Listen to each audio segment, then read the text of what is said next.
নীরব,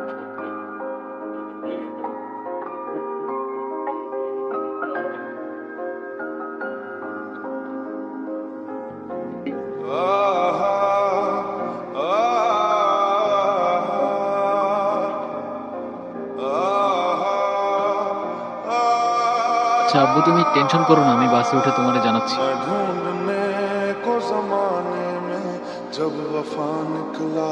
তুমি এখানে मैं ढूंढने কোথাও को যাচ্ছ নাকি? जमाने में जब वफा निकला। কোথায় যাব?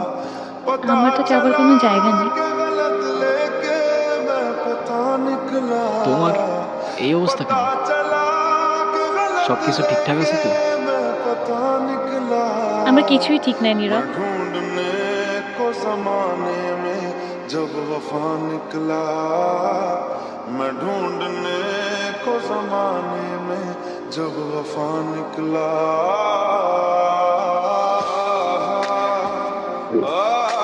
ওই রনি আমার লাইফটা একদম শেষ করে দিছে। ও তো একটা অ্যাডিক্টেড ছিল। ও আমাকে ফিজিক্যালি, মেন্টালি সবভাবে টর্চার করতো। তুমি কাউকে কিছু বলো নাই কেন? বলার সুযোগই পাইনি। ও তো আমাকে একটা ভুয়া কেসে ফাঁসায় দিছিল। ওর জন্য আমি আমার লাইফ, আমার ফ্যামিলি সবকিছু হারিয়েছি।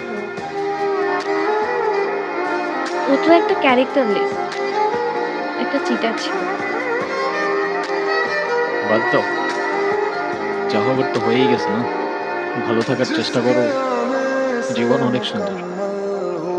আমি তোমাকে ছাড়া কখনোই ভালো থাকতে পারবো না। এটা তখন আমি বুঝিনি। একটা ভুল মানুষকে অন্ধের মতো বিশ্বাস করছি। কাউকে এত অন্ধের মতো বিশ্বাস করেও এভাবে চিট করে।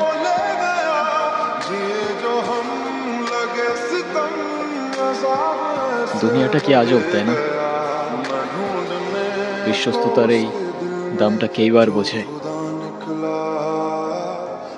আজকাল তো চিটাররাও চিট করে লয়ালিটি খুঁজে।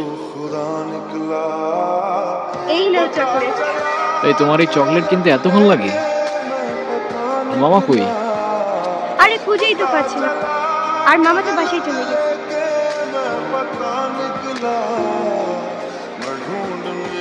তুমি কি?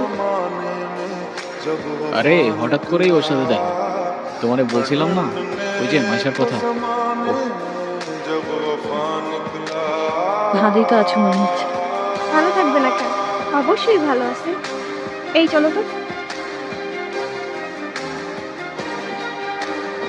এই ব্যথার শহরের অলিগলির নুড়ি পাথরগুলো যেন আমাদের কষ্টগুলোর এক একটা প্রতিচ্ছবি। আর সেই কষ্টগুলোর মাঝে আমরা আমাদের জীবনের হাল ছেড়ে দিলেও জীবনের একটা মোড় হয়তো আমাদের সবাইকেই একটা সেকেন্ড চান্স দেয়।